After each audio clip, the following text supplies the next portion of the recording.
ভাবে বিভিন্ন জায়গায় আমার জীবনের নিরাপত্তার জন্য আমার এলাকার মানুষ এবং এলাকার বাইরেও যারা মানববন্ধন করেছেন, প্রতিবাদ করেছেন, আমি এবং আমার পরিবারের পক্ষ থেকে আপনাদের প্রতি আমি কৃতজ্ঞতা জানাই।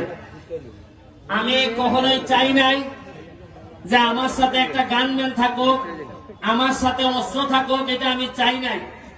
কারণ সাথে যখন অস্ত্র আসে তখন সাধারণ মানুষ থেকে একটু দূরে সরে যেতে হয়। আমি চাই নাই কোনোভাবেই। আমি এই গানম্যান চাইলে আরো অনেক আগেই পাইতাম, কিন্তু আমার মনে হয়েছে যে আমার কাছে অস্ত্র থাকলে সাধারণ মানুষ হয়তো ভয় পাইতে পারে, আমার কাছে নাও আসতে পারে। কিন্তু আমি বাধ্য হয়েছি এবার। আপনারা জানেন যে মৃত্যুর হুমকি আমার কাছে আসছিল, আপনারা সবই জানেন। গত সপ্তাহে আমি এই হুমকি ইনকোয়ারি চলাকালীন কারণে আমরা একটা সপ্তাহ, গত সপ্তাহ আমরা খেলা মিস করছি, আমরা এখানে খেলতে পারি নাই। আমার কষ্ট হয়েছে যে মরলে মরে যেতাম, কিন্তু জীবিত থাকতে আমার এলাকার মানুষ আমার কারণে খেলা দেখতে পারতেছে না, এটা আমার কাছে কষ্ট লাগছে।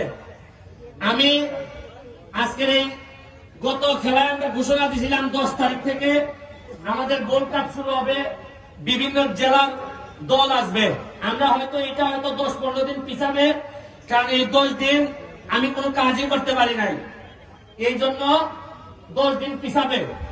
আমার ইচ্ছা হইল কি গত 30-40 বছরে বিশেষ করে নতুন প্রজন্ম যারা আইছে তারা তো মাঠে খেলা দেখতে পারে নাই, তারা বিভিন্ন ভাবে পথভ্রষ্ট হয়েছে।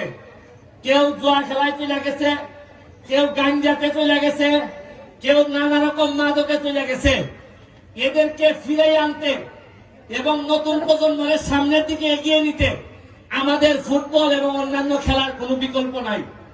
আপনারা হয়তো ভাবেন যে ব্যারিস্টার এমপি হইয়া আরো ভালো ভালো শার্ট প্যান্ট করে ঘুরে বেড়াইতো, এই এমনি বেশি বড় নেতা মনে হইল না। আমি ঘুরে খিদা করতাম, আমি ধরেন এমপি না।